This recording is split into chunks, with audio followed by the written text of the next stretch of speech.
Hey everybody, welcome to this week's Q&As. It is Thursday morning, so hopefully everybody had enough time to get their questions in. There seems to be a bunch, so that should be a good full one today. Also, anybody watching on video can obviously tell what direction my back window faces because it's really bright coming in from behind. So if you're listening audio only, you're like, shut up, Bob, just get to it. So I'm going to do just that. First up on Patreon, Tony Shadwick wants to know if I'd mentioned a 3D print a while back that would allow one to better secure a SCART head into place. Yeah, so that was the Kaitor Industries one. I really liked it, but I definitely thought it was for a very specific use case, which is not a compliment or an insult. It is what it is. I want to make sure I'm clear about that. But the ones that I tried locked two SCART connectors together. So if you're going from like a SCART output to a SCART to BNC, that one worked really well. But I'm hoping that they'll swing back around and do one for the RetroTink 4K because the SCART connector on the side also has two holes that you could mount a SCART connector in there. So that means that anybody who was worried about that heavier SCART connector kind of backing itself out, and every once in a while you'd have to go tap it in, just like most SCART connectors, that would solve the problem. So Kaitor Industries, I'll put a link to the one that I talked about, but I have a very strong feeling that as soon as the RT4K is released, you'll see something from them that does exactly this. Also, hopefully, any SCART cable manufacturers might consider doing something as well. So if you're going from like your G-SCART switch to that, maybe one of them is a normal SCART head and the other end can just go with thumb screws directly into it to hold it into place. Also, Tony had pestered LaserBear about the model for the HD15 to SCART case so they could mod it to snap into place, but no luck on that either. So, I don't remember what exactly happened with that. I think the story with the HD15 to SCART is that was the circuit that Steve from HD Retrovision came up with and gave it to me as a bunch of glued together wires, which is hysterical because Steve is a perfectionist. So that it worked perfect, but it was very funny to kind of see it in that form. And then I asked Tian Fong to create an actual device with that so I don't have to carry around a wad of wires anymore. And then Greg created the case, and the plan was to make a bunch, get them in the hands of stores, and then open source all of the files, except the part shortage made that almost impossible because the VGA heads that we had spec'd were out of stock. And then we switched them, and those went out of stock. We switched the design, and something else went out of stock.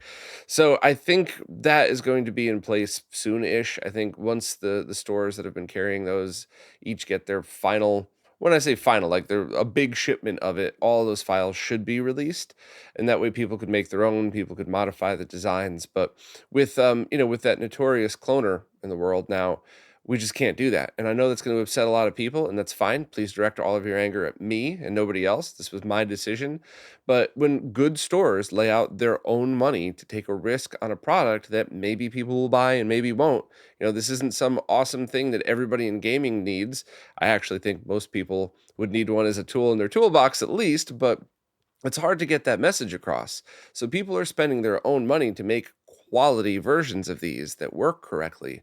So if we just dump the files out there and then the notorious cloner starts selling it for $10 for a junky design where 1 out of 10 probably won't work at all, maybe they use the wrong components so it's not as safe.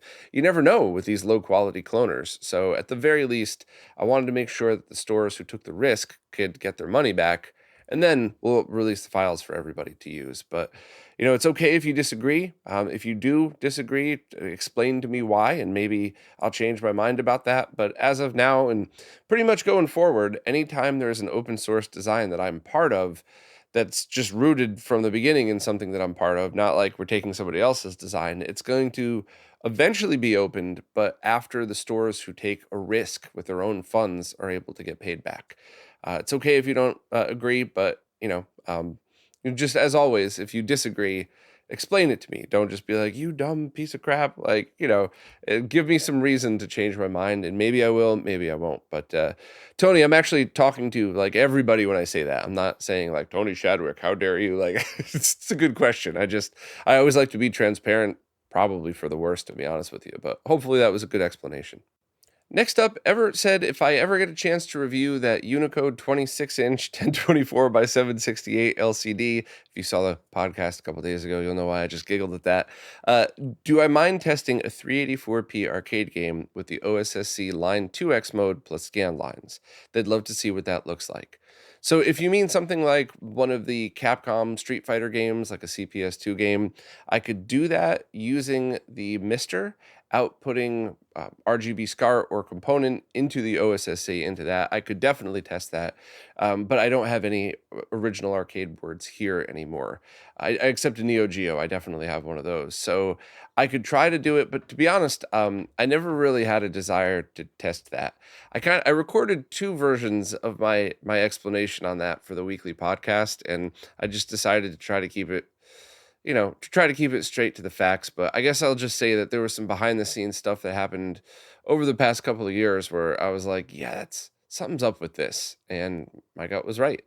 My gut is very large and filled with beer, and also could sniff out when there's issues in electronics quite often. And that was one of them. So I just really don't have any desire to do any review on it. Maybe if they fix it all and refund people and send people replacement boards, and if they really make it right, then I mean, I'm always the type of person that wants to forgive and move on. So yeah, sure. Then I would like to help them out, but unless that happens, I just have no desire to look at that thing whatsoever. Next, my video showcasing the 120 hertz BFI mode on the Tink 4K looked sensational. Thank you so much. I tried to put that in there because I think with myself learning exactly how BFI could be manipulated, and I still don't know nearly as much as Mark and Mike on this stuff. I wanted to have a visualization for people to follow. And a bunch of people ended up getting confused about that, which is fine. I mean, if that wasn't a video on BFI, that was kind of stepping into it, assuming people might know the basics of it. But I would like to do a separate video on that because I do think I think it's more important than people realize for some things. For other things, not so much. Like, I generally wouldn't use BFI on a brand new TV show, even if it was shot in 24p. I just think, 4K, 4K 24, so it's not 3.2 pull down with HDR, very often looks good for modern content. But for older stuff or for video games, I do think it adds quite a bit. So hopefully I could circle around to a video on that at some point if time allows. Time's just the hardest thing these days. Next up, Chris has a question about using C-Sync on the composite video line. They have a ColecoVision they set up with RGB using Tim's RGB and a Genesis 2 output. The C-Sync signal is on pin 5 of the connector, and that works for their Genesis SCART cable to their upscalers. They tried to use the RAD2X cable, and that, to their knowledge, looks for sync on the composite video pin, so no video out. They bridged the C-Sync point to pin 4, and this got them a video out.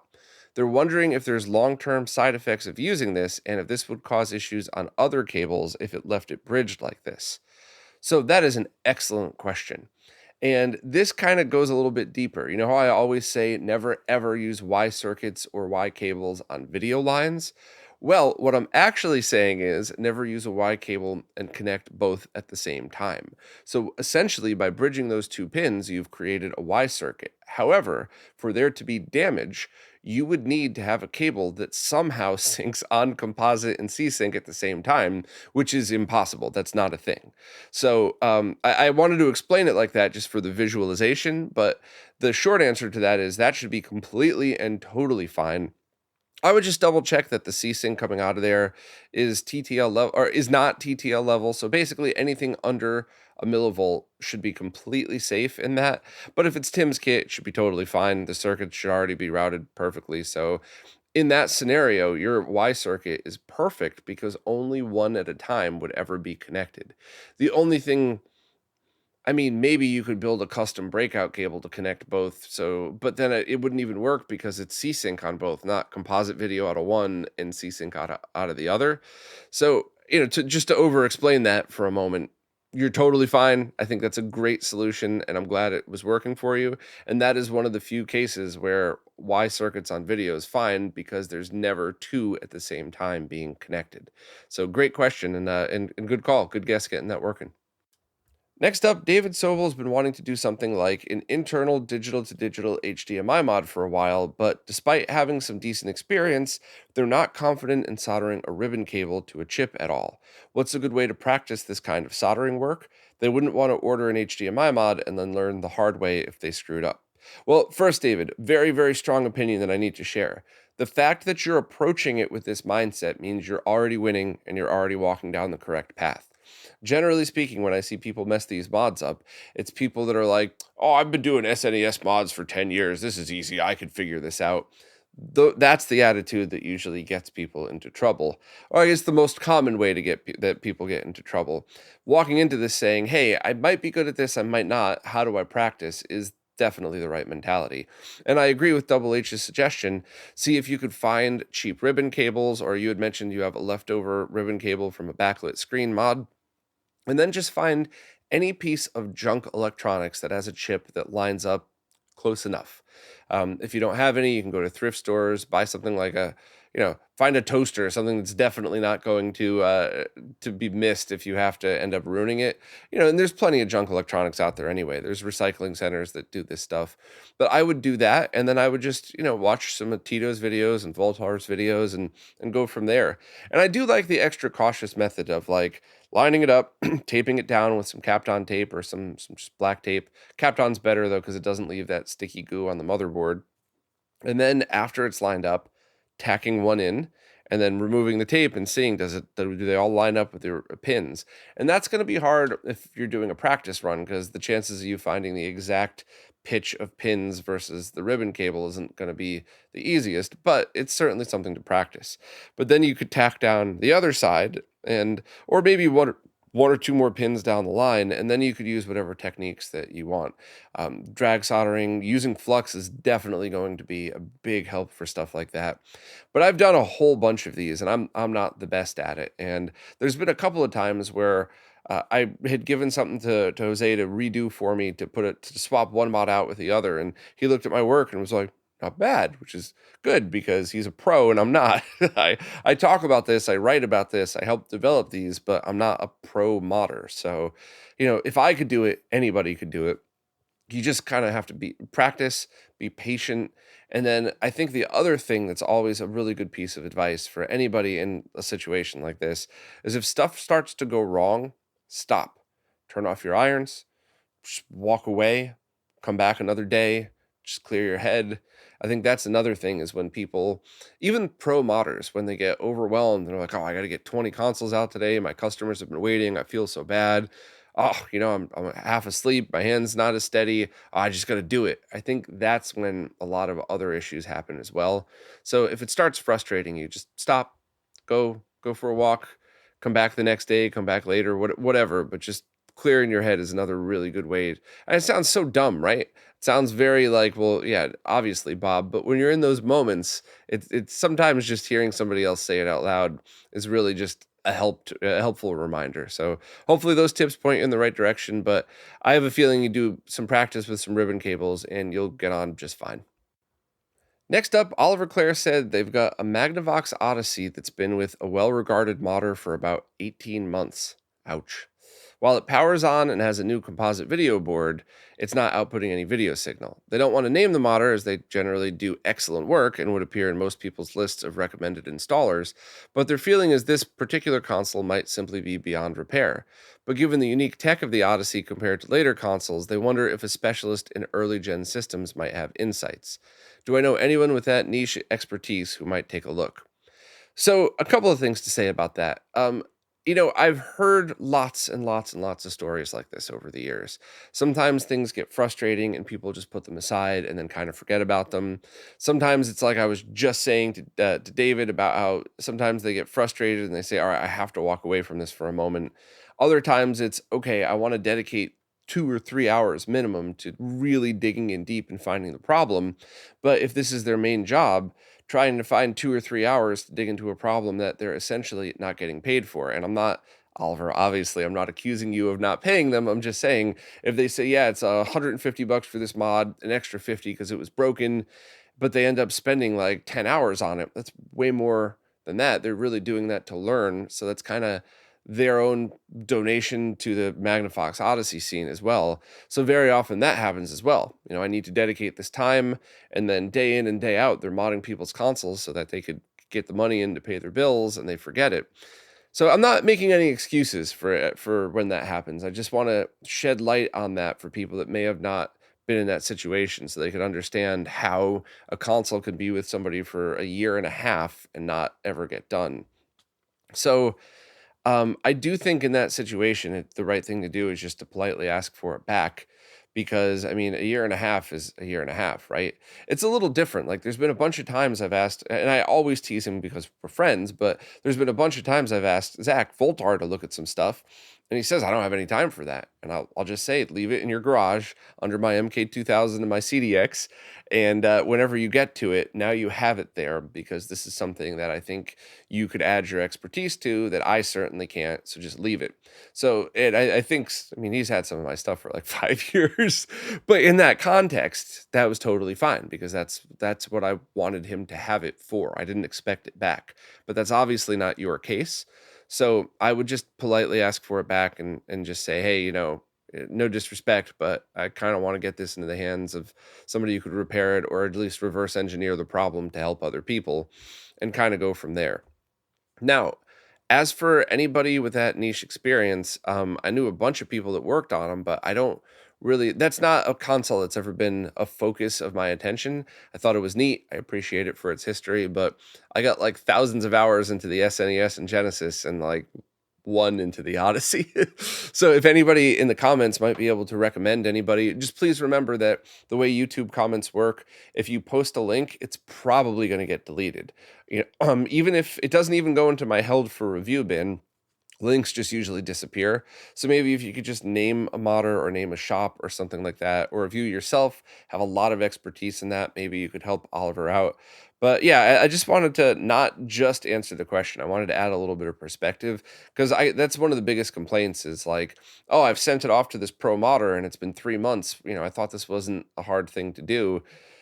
Sometimes they run into issues, sometimes things break, or sometimes people get overwhelmed, and it sucks for everybody. And there's no excuse. You should have open communication, you should get things out in a timely manner. I just wanted to add some perspective. But yeah, I would just get that back and give it to somebody who would love to find the answer to this question. Not somebody who's just getting paid to do it, but somebody who loves the Odyssey and who would love to figure out, okay, so I want to learn exactly why this burnt out so I could share this information, put it on the consolemods.org wiki, and help other people who ever run into this. So I don't know that person, but hopefully I know that person's out there, though. So maybe any suggestions would be greatly appreciated from anybody. Next up, Rent Optional had a follow-up to last week's discussion of using that 8-bit DOE wireless Neo Geo CD style controller on the Dreamcast. They purchased the Brooks Wingman SD, and it worked with a bunch of stuff, but not the Dreamcast. So then they ended up buying the $20 8-bit DOE wireless adapter 2 that has Bluetooth, and was able to combine all of those to get it working. I'm pretty sure I followed your post correctly. I read every word, Rent, so if I got that wrong, please correct me. But that seems like a perfectly good solution, as long as the latency adds up properly for you. So you're going to have the controller latency, you're going to have the Brooks Wingman SD adapter latency, which should be actually pretty quick, and then you're going to have the 8-bit DOE wireless receiver latency all combined. So you could have up to 2 frames, or you could have as low as about a frame of lag, but overall, if you're playing on a CRT, that's not bad at all. If you're playing on a really fast gaming monitor, that's not too bad. So it's really just up to you to decide. But I would actually, just out of curiosity, wonder what the total latency is for all of that. Um, so it's good that you got it working. Also, it's my opinion, just an opinion, that owning all of those extra adapters is going to pay off in the long run. I'm sure you're going to use those on other things as time goes by. So you didn't just lose $20 on getting the 8-bit DOE adapter. But Rent also said they emailed Brooks to explain the situation, and they said, Brooke, I think, sorry. But they said, we don't currently own that controller, but they've arranged to purchase and test compatibility. If they could add support for that controller, an update will be released on the official website. So that's awesome. That's some really good customer service from Brooke right there. I'm really interested to see if they actually do it if it's possible. I don't want to put unnecessary pressure. It's like, let's see if you could pull this off, and it's impossible to get the protocols working or something. But if they do, that would be really neat. So please, if you don't mind, follow up and let me know if they ever get that working. I would love to do just a post on that and promote them, because that's not just cool products. That's the type of customer service that makes me want to really support the company. So thanks for letting us know. If anybody wants to do that, then you could combine all of those things together. But maybe that Brook SD adapter would actually work through that. So we'll see if that happens in the future. Next, Jeff L said they saw me at the Expo, but didn't get a chance to say hello. Next time. Yeah, too bad. I love saying hello to everybody. And I was just talking to somebody about that earlier this morning, how they said they had come over to the booth, but there was just a ton of people there, and they just said, oh, I'll come back next time. And they came back again, and there was a ton of people. And it always is funny how that works at Expos. We've had many times where it's just nonstop people at the booth for hours, which is awesome. I love that, by the way. And then all of a sudden, there's just nobody for like a half hour, and then just nonstop people for a couple more hours, and then nobody. It's actually kind of funny. There was one guy who rolled up a couple years ago, and we had just sat down. It was Beast, Destiny, and I. And we had just sat down, and we're like, oh man, this was so much fun, but this is getting tiring. And we were kind of just enjoying our one moment of like, let's just sit for a second. And somebody walked by and said hello, and they were kind of friendly. And then they walked around the corner, and a bunch of other people came up. So we jumped up, and it was a nice little moment's rest. And then a couple hours go by, and nobody again. So we sat down, and that same guy was like, walks by and goes, yeah, don't worry. I'm sure some people come over your booth at some point. I'm like, I don't know if they saw all the people and were being funny, or if they legitimately thought that we were sitting there pouting because nobody came over to the booth. But I just kind of looked at Beast. Beast rolled his eyes. I mean, I just didn't say it. I just didn't know how to respond.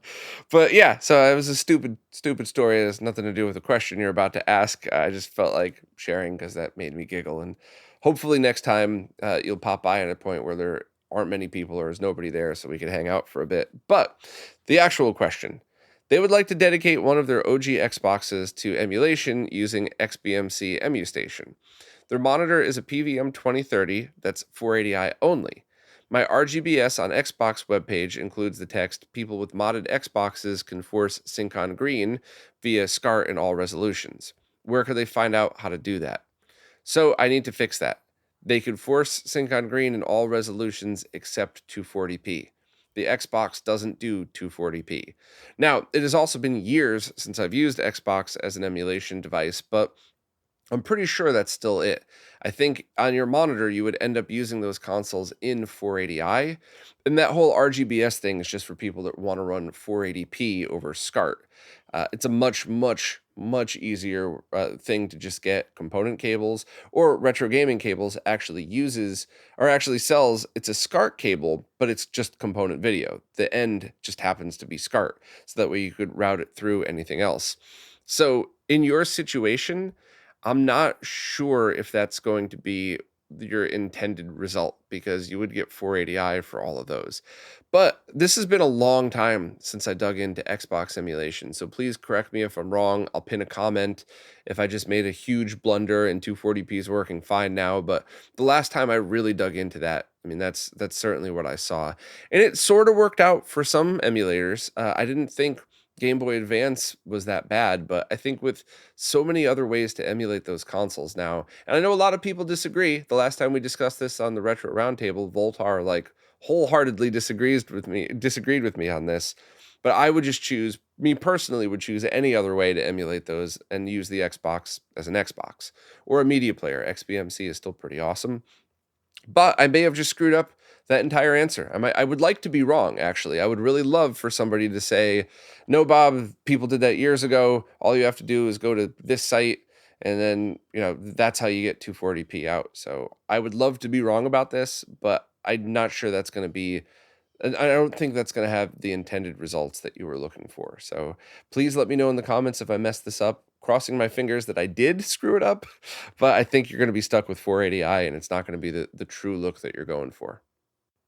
Next up, a couple questions from Sean McFarland. First, they saw that the Mr. MultiSystem is currently not being sold and wants to know if I know what the deal is.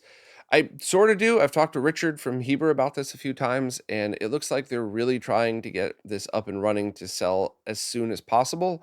I'm not sure what the current bump in the road is, but there were a few things that happened. Nothing terrible. It's just, typical what it's like to run a store where you ship things.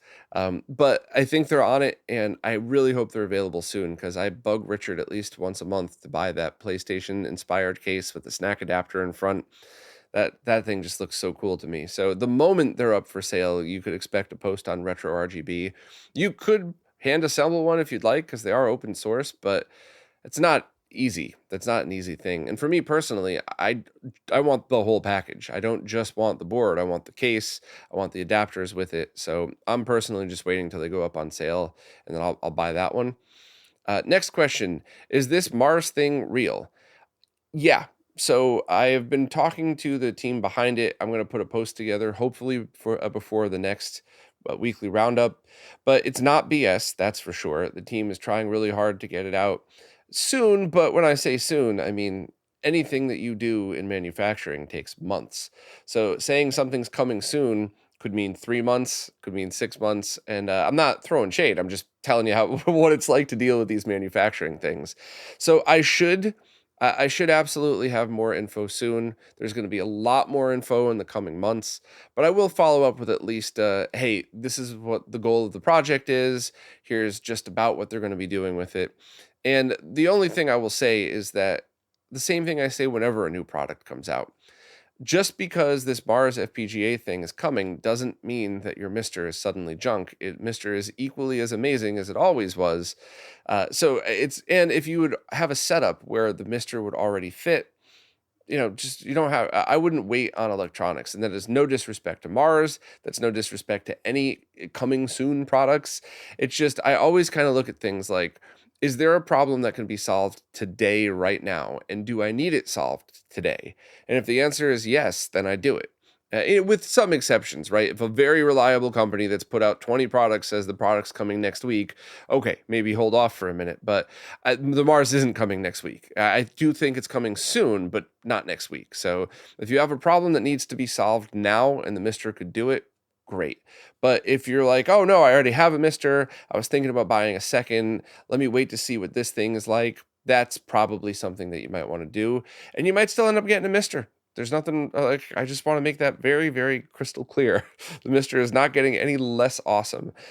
So I guess I'm being a little too vague about this. I'll just tell you to wait until more info comes out. But it's not BS. That's the only thing I know for sure. And we'll see how it progresses as things release and as stuff is released for it. But yeah, I mean, so hopefully I was able to at least, I guess I didn't really answer either of your questions, but at least I gave you a little more info on them. Next up, Steve Wells wants to know if any store has stock of the Powerbase FM. And yep, it's in stock at Rondo Products. I'll leave a link to that. And it's not a pre-order. I believe they're actually on the shelves ready to ship, so you should be able to get that right away. If anybody doesn't know what that is, I'll give a very brief overview. The Sega Master System, released in most parts of the world, had just standard sound channels. However, the original Mark II had an FM sound module that added a whole other audio channel. And when the Master System was released in Japan as the MK2000, it had the built-in 3D adapter as well as a built-in FM sound channel. So you were able to play all of those games with the extra sound built in. Shockingly enough, a lot of games had the extra sound channel, even though it wasn't common to find the ability to play it. And some games had it, but it was unfinished, so it's actually not as good as the original. Still kind of a neat thing to look into. However, how do you use that? And the easiest way is to simply get one of these Powerbase FM converters, plug your Master System game into that, and plug that into your Genesis, and that has a chip in it that allows a true recreation of what it would have been like. So that's a really cool thing, and it's infinitely cheaper than trying to import an MK2000 and then getting a cartridge converter. It's just a really neat way to experience it. So if you're interested in any of this, emulation will be able to show you this for free. So I would suggest trying that out. But if you're like Steve and I, and you've decided, yeah, this is neat, I want to play this on original consoles, that's the adapter I would strongly recommend, because it'll do everything, and it'll be like 99.9% accurate to the original, but infinitely easier to use. Next up, Hades Hot Gun and Soaps said they've been keeping an eye out for giveaway CRTs for a while now and just haven't seen anything that wasn't defective or otherwise sketchy. However, at their work, they have a decent condition TV and VCR set they could grab for free. The catch is the TV's only got an RF connector on the back, while the VCR has composite AV connectors.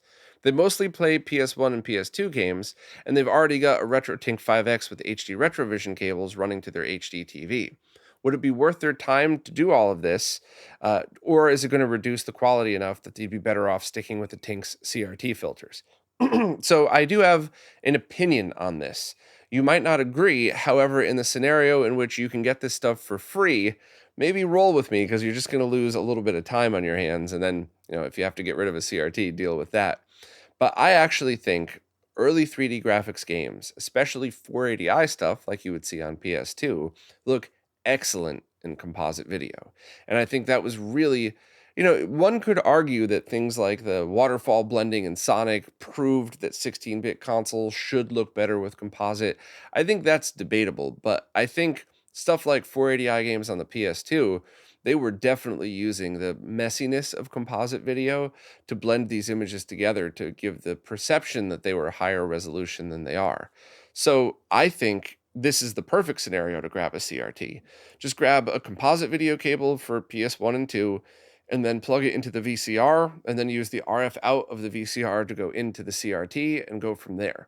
The only scenario in which I don't think this would be good is if you live in a big city with lots of RF interference. I did a social media post about that a while back. I'll link to it here just to show the example. But the same exact TV, Super Nintendo, and RF adapter in Manhattan was barely watchable, but that same exact set, same power supply, power strip, when I was out in the burbs, looked exactly like composite video because you didn't have millions of wireless networks interfering with the signal. So yes, I absolutely think it's worth it. I also think there's a very good chance you're going to go, that was cool, I'm going to stick to playing this on my Tink.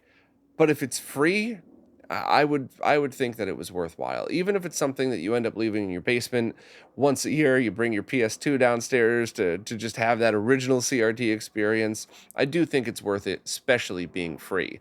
Now, if you had said, I have the opportunity to get a calibrated BVM for $3,500, no, I don't think you should run that experiment unless you knew for sure that you were going to be able to use it. But a free CRT and VCR, I would absolutely give that a shot, and I'll leave a link to that little RF comparison just in case you're in a big city, because that's the only reason that you might not want to do that. Next up, Ghost of the Sun said they're working on streamlining their setup and came across an intriguing idea for powering multiple consoles. The idea is to incorporate multiple rack mount power supplies that have individual on-off switches for each input. This allows you to completely disable the circuit for each system that you're not using so they don't draw power while not in use. You could also use short 1 foot or so extension cables to plug consoles with large power bricks into these units. Do I have any thoughts as to the safety and effectiveness of this approach?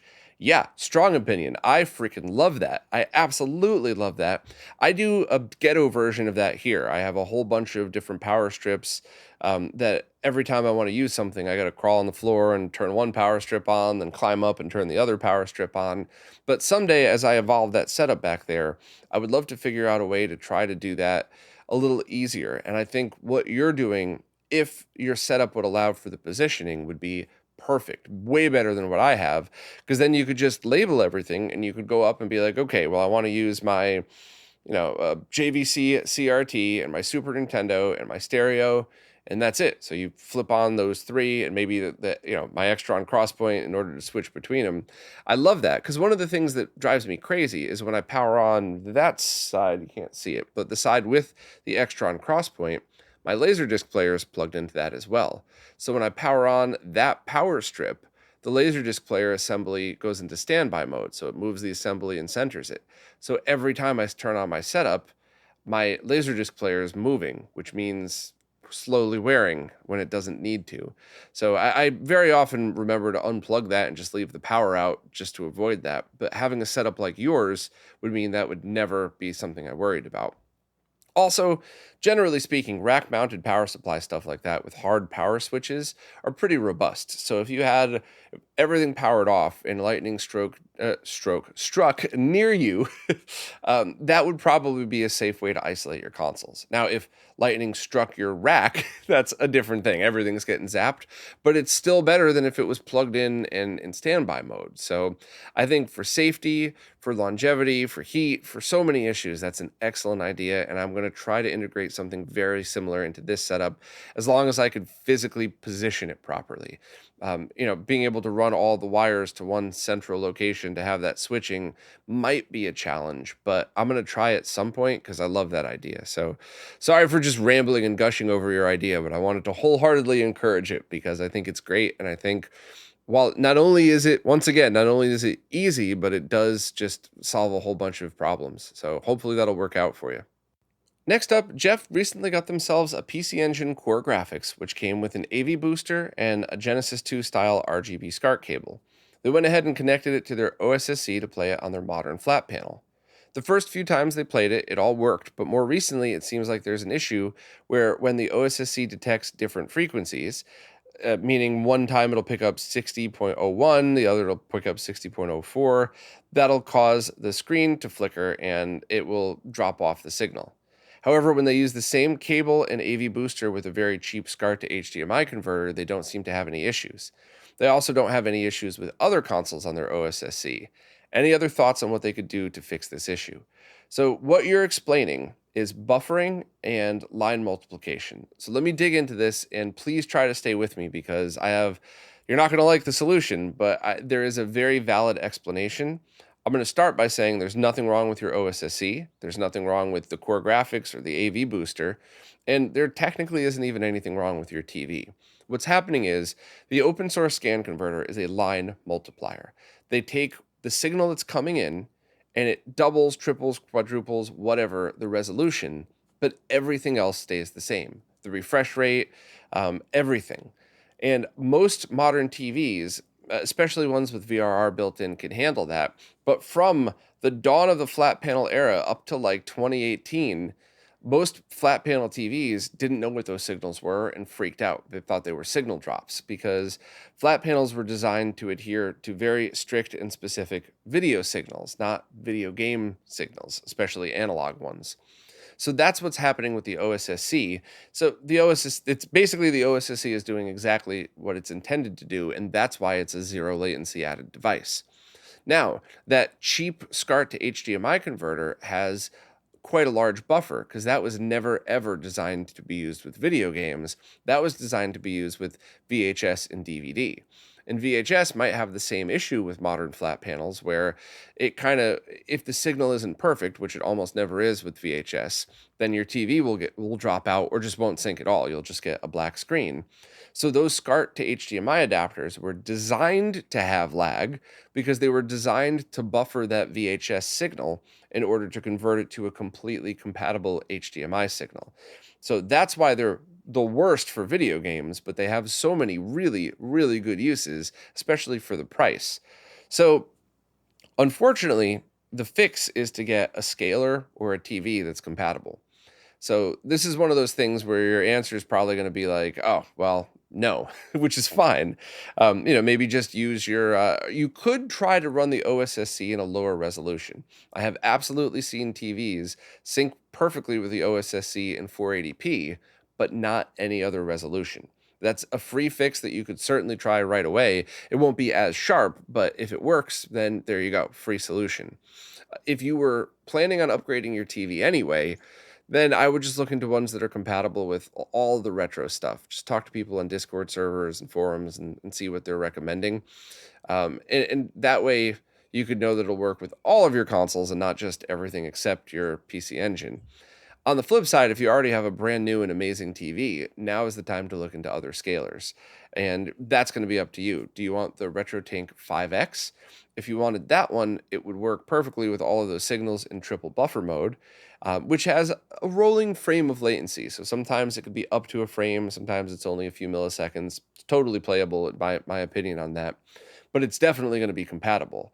Whereas you could also switch to its frame lock mode, which may be compatible. I have absolutely had the Tink 5X's lower latency modes work on TVs that the OSSC didn't. So right off the bat, you might actually be able to get it working like that. However, if not, it's a flick of the remote. So let's say every other console works in frame lock mode, and then you got to switch to triple buffer for PC Engine. It's still going to be way less latency than that SCART to HDMI adapter. Of course, you can wait for the Tink 4K if you want to go crazy with all that stuff. But as I said in the video, you don't need the Tink 4K. It's something that you might want as something to use. But so hopefully I kind of clarified everything, but that's really the overview. All of your equipment is really working exactly the way it was designed to work, and that's the problem. When we use retro analog consoles on modern equipment, we're breaking the specs essentially. So you either need to find a TV that's compatible, or you need to find a scaler that could fix that for you to be compatible with any TV. So hopefully I was able to kind of add some or shed some light on this for you. Next up, Tony Shadwick has another question, but a bunch of loud ass birds are sitting outside my window yelling. It's I could never escape, right? In the city I had the crazy wizard, and now here I have birds. Sorry, I think you're all just gonna have to deal with the birds squawking in the background. I'll try to filter it. But anyway, Tony's question was, what happens if you take the AVS, which is a console from the company Retro USB that's an FPGA-based NES that outputs 720p, and plug that into the RetroTink 4K? The Tink 4K could obviously scale 720 to 4K, but what about CRT emulation? Would that be accurate? And if you left it in 720p mode and you left everything as is, no, there would be some issues with that. It would look good, except there is a pre-scaling filter that's already built into the RetroTink 4K. So in this exact situation where you have something like the AVS, which was essentially outputting 240p doubled 3 times, you would pre-downscale it to 240p, which doesn't really add any latency, milliseconds. It's kind of the same as the stuff that I demoed in the video. But essentially, as the signal comes in, you're downscaling it from 720 to 240. But since 240 was the original resolution of the NES, you don't lose any information whatsoever. Now it's in the original signal, so then you could go from there to 4K and have completely accurate CRT emulation filter scan lines on there. And not only will that work with the AVS, it'll work with any of the Switch Online games. It'll work with modern retro games. Anything from Sonic Mania to Axiom Verge, you could downscale that back to its original resolution and then have the Tink scale it. So you're essentially treating it as if it was in a game in that original resolution, and it's going to look very similar to CRTs and stuff like that. So great question, and I believe Mark from My Life in Gaming is going to be spending quite a bit of time on this in his video. I don't necessarily think the AVS, but definitely the pre-scale function. So what Mark would be showing with Switch Online would be a complete exact explanation for the AVS as well. So great question. I probably should have showed something like that, but thanks for asking, and definitely check out Mark's video because that's going to show how this works in great detail. GameCube Fan 74 is looking for a way to force a 4:3 aspect ratio resolution when using stuff like Wii Dual with USB Loader GX.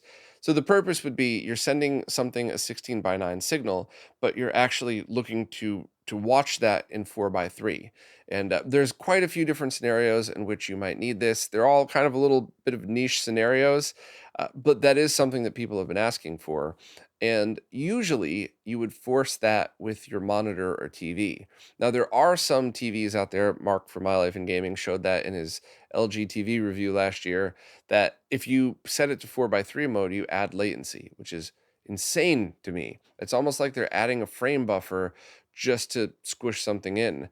So GameCube Fan 74 wanted to know if I knew of any devices that could just let you set aspect ratio without ruining the picture or adding any latency. And latency is obviously huge because I'm sure there's video processors out there that are designed for TV signals, not video games that could do it. And I don't know of any other than the RetroTink 4K. That would definitely do it. Now, with all of the love and respect to Mike, I would never, ever, ever tell you to buy one of those just to be able to set aspect ratio correctly on your TV.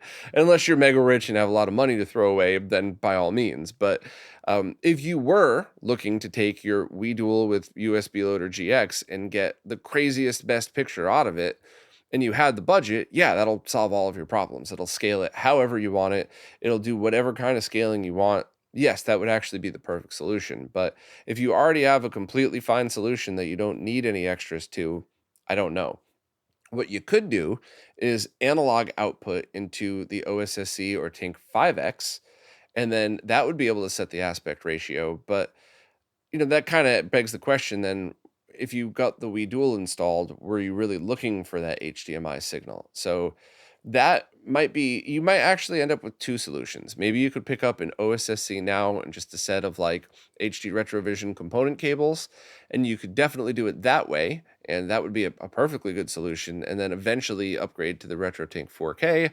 Or maybe you just, maybe in talking this out, you're probably going to be thinking, well, I have a ton of other stuff that I want, and I have an amazing 4K monitor, and maybe I could even, or maybe you have a 1440p 120 monitor, or even a 1080p 120, and you want to use some of the BFI options and set the aspect ratio and do all that other stuff. So that's something you're going to have to think about. And if you have any, if I missed anything, let me know. If you have any other questions or any other things to kind of add to all of this, I could certainly add some opinions. But if anybody knows of any HDMI devices that could do this, let me know. But I'm pretty sure all the ones that I've used in the past either don't do this at all, or they're just designed for other things and add latency. So good question, but I think you're kind of going to be stuck getting a gaming scaler in order to solve that issue. Couple of questions from Jason Guffey. First, they heard over and over that widescreen CRTs, especially HD CRTs like the Sony Vega line, have all sorts of issues when it comes to corner consistency, like geometry, color conversions, etc. They just recently noticed the red in their image gets really faded in the top left corner. However, they remember Steve from RetroTech mentioning those magnetic strips that technicians would use on the backs of tubes. They hung a metal plate thing on the shelf above their desk and stuck a coin-sized magnet on the bottom, so it sits about 2 inches above the problem corner, and the reds are so much deeper and brighter. Do I think this might cause longer-term damage to the tube or any inaccuracies? Are they better off just putting another strip on the inside, despite the hassle that it would be to open the thing? So I love all of this, by the way. I love where your head's at. I love how you're approaching a problem with unique solutions. I just don't know for sure.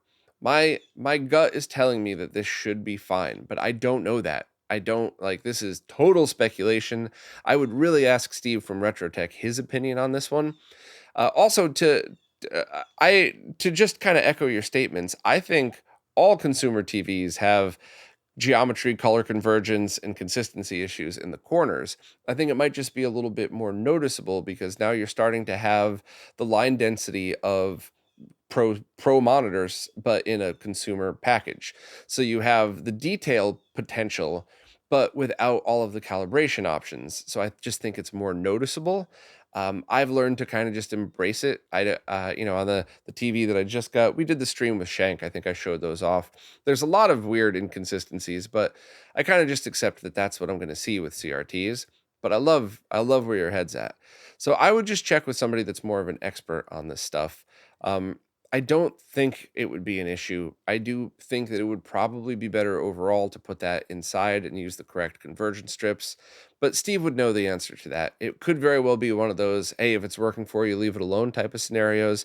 But I'm not comfortable saying that definitively. I would much rather just be honest and say, I'm guessing here. Please don't accidentally ruin your CRT because of my guess. Second, can I tell me anything about what negative voltage is? They see it a lot in power supplies and they don't understand why 12 volt and negative 12 volt would ever be used over 24 volt and ground. Is it just that the waveform is inverted, so negative 12 volt is high when 12 volt would be low? Yeah, I'm going to fail you miserably twice in a row, Jason. I am not comfortable discussing this either. The stuff that I talk about confidently are stuff that I know about, have experience with, and can tell you through experience what it is that I'm talking about. Stuff like this are things that I think I understand the concepts, but I don't know that I understand them. So I'm afraid that if I try to explain them, I'm going to get it all wrong and mess you up. Also, power is weird. It's never exactly what you think it is. I mean, it is, right? 12 volts is 12 volts, but there's always a lot more to it. Is it still 12 volts if you're using a 6-foot cable? There's craziness to it. So using negative voltage and positive voltage all comes together in what the end goal is trying to be and what problems you're trying to solve.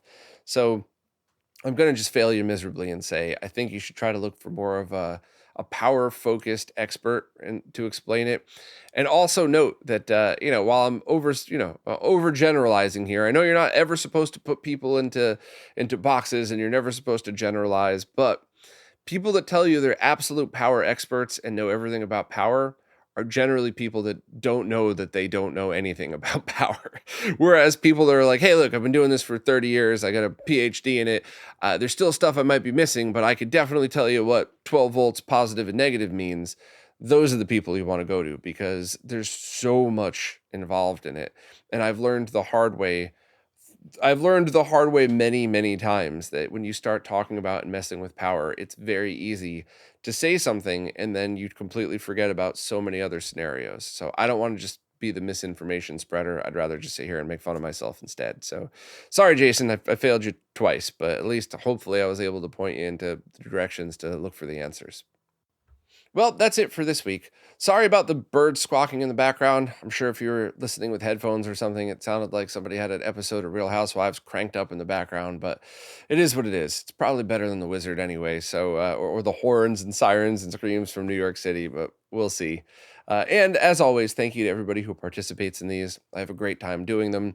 I try to do my best. Obviously, I don't have the answers to all the questions. However, if you do want to participate in these, ask any question you'd like wherever it is that you support in the latest Q&A post. This week, all the questions just happen to only be on Patreon, but anybody who supports, I check all of those services every week before and after I'm done recording too, just to make sure right before I start editing, I get all the questions in. Anybody that has a question, just fire away. Just please put it in the latest post because the way the services work, I can't really figure out what's a new question on an older post. Plus, as you saw today, I really like just scrolling through in real time and kind of answering the questions as if we were hanging out at a coffee shop or a bar somewhere together. I like these to be very laid back. So thank you all very much, and I will see you next week.